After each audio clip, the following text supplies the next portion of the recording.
Hello, it's Dazzling One, and this week's discussion is on Death Cults Part 2, the Thuggees. Like most words in the English language, the word thug has an interesting origin, similar to the word mesmerize, which ties back to Mesmer, the father of hypnotism. The word Thuggee, or thug, traces its roots to the Hindi and Urdu word thag, which means thief, deceiver, or swindler, and which itself is derived from the Sanskrit verb thagati, to conceal. The word thug entered the English language in the 1800s during the British imperial rule of India. In modern America, thug has been a staple in rap lyrics. It's associated with social deviance and criminality. According to the Rap Genius, thug appears in either the name of the artist or in the lyrics of over 4,800 songs. And Tupac Shakur famously had thug life tatted across his abdomen. To understand the Thuggees, we must first understand the goddess they worshipped, Kali. Kali is believed to be the destroyer of evil spirits and the preserver of devotees. She is close to Shiva, and her name derives from Kala, from the Sanskrit words for dark or time. Kala means black female, as opposed to her consort Shiva, who is depicted as white. Kali is often portrayed standing on the inert form of her consort Shiva. She is sometimes in the company of she-demons. Her 8 arms hold weapons or the severed heads of a demon. These objects held by Kali symbolize both her creative and destructive power. Kali demonstrates the ambivalence of deity, which according to Hindu tradition, manifests itself in the unending cycle of life and death, creation and destruction. For the mainstream Hindus, Kali is a goddess of time and transformation who can impart understanding of life, death, and creation. But to the Thuggees, she meant something different. She was known for craving human blood and demanding endless sacrifices to satisfy her hunger. According to the Thuggee legend, Kali once battled a terrible demon which roamed the land, devouring humans as fast as they were created.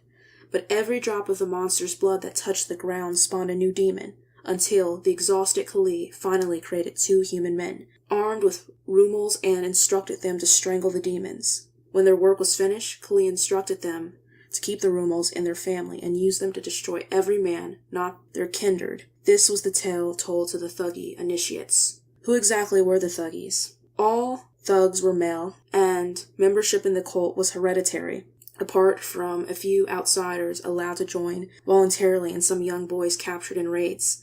Membership ranged between 10 to 200 members. Around their 10th birthday, the sons of thugs would be invited to witness their first murder, but only from a distance. Gradually over the years, they could strive to achieve the rank, a buhote or strangler. Thuggee membership was for life, all the way up to the elderly thugs who still did what they could for the group as cooks or spies. The thugs used a special jargon, ramasi, and hand signs to communicate with each other. Such secret communication methods allowed fellow thugs to recognize each other in the furthest, most remote parts of India. As a well-organized club, everyone played a part in the fraternity's activities. Thugs who were too old to perform the travel and ritual attacks on travelers served as guides, spies, and supply providers, and more. Because of the closeness, secrecy, and discipline of the thug organization, they were rarely, if ever, suspected of wrongdoings. They were recognized as normal law-abiding citizens and went unmolested for centuries, free from suspicion or persecution by Hindu and Muslim authorities. And that's the other interesting aspect is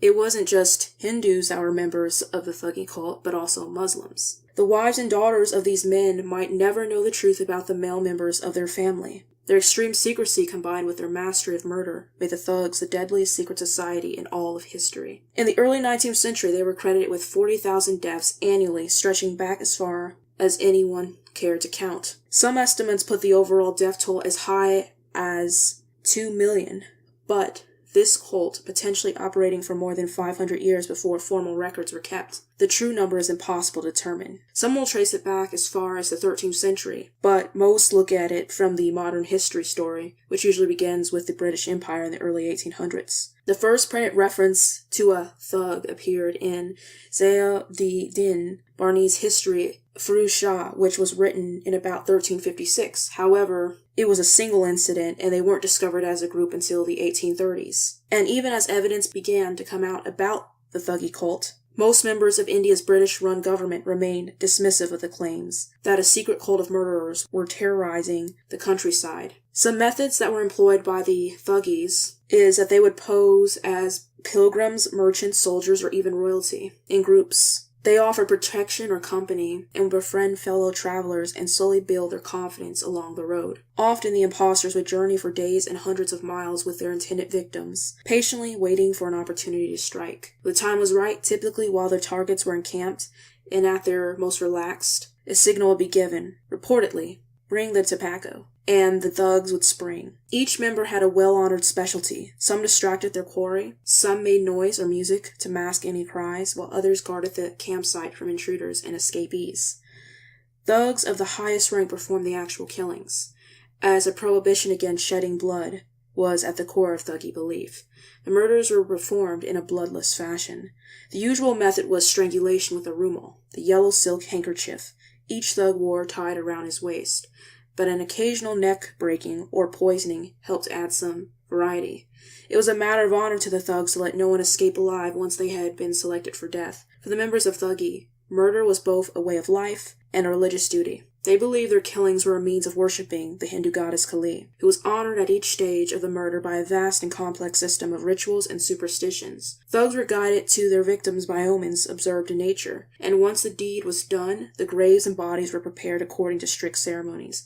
A sacrificial rite would be conducted after the burial, involving the consecration of sugar and of sacred pickaxe, the tool that the Brotherhood believed was given to them by Kali to dig graves of their prey. Thugs were certainly not above robbing their victims, but traditionally a portion of the spoils would be set aside for the goddess. When the colonial British Raj rule effort to stop the Thuggees began, it began with British Governor-General of India and Lord William Betnick and Sir William Henry Sleeman. They gathered a force of Indian policemen under Sleeman and set out to rooting the cold out with a variety of innovative policing methods. By examining common attack sites and listening for reports of suspicious figures, Sleeman and his men formulated predictions of where the next large attack was likely to occur. They would turn the thugs' own method against them, and disguised as merchants, the officers would wait at the chosen site for a group of thugs to approach and ambush them. Information obtained from the prisoners was used to plan the next strike. But one thing that the Thuggees had on their side, the Indian society. They transcended social barriers. Anyone from a farmer to aristocrat could be a thug. Many were even Muslim and reconciled their practice of human sacrifice to a goddess with their religion's strict ban on idolatry and murder. When members of the Brotherhood were not terrorizing travelers, they lived as normal, upstanding citizens with ordinary social lives and occupations. It was impossible to know who might be with the thugs, even among one's closest friends, the lower-ranked members of society. Out of fear or superstition, it was believed by some that the goddess Kali would take revenge on those who interfered with her followers. So how exactly did the Thuggee cult end? There were a few factors that worked in Sleeman's favor. For one thing, the Thuggees believed that certain groups they were not allowed to attack. That included women, fakirs, musicians, lepers, and Europeans. So whenever the Thuggees were captured by Englishmen, they never retaliated even when they had the opportunity. Second, when they were captured, most thugs cooperated with authorities willingly. One might even say gleefully. Because the thugs were staunch fatalists when imprisoned, they believed their situation was a result of displeasing Kali. They showed little remorse in turning in their brothers, believing that anything that happened to them would be the will of Kali. Within a few years, the cult was crippled. By the mid-1800s, and by the end of the 19th century, the British declared the Thuggee cult extinct. Sleeman was held as a hero by most of India, and in many parts of the country, he is still revered. But in some remote areas, rumors still linger about the yellow-sashed strangers who welcome travelers with open arms and a friendly smile. That's all I have in terms of the history of the Thuggee cult. I hope that you guys found this video interesting. If you have any other suggestions for death cults for me to cover in the coming death cult video series, let me know. I hope you guys all have a wonderful week, and I'll talk to you either on next Monday's stream or next Wednesday's video. Take care and God bless.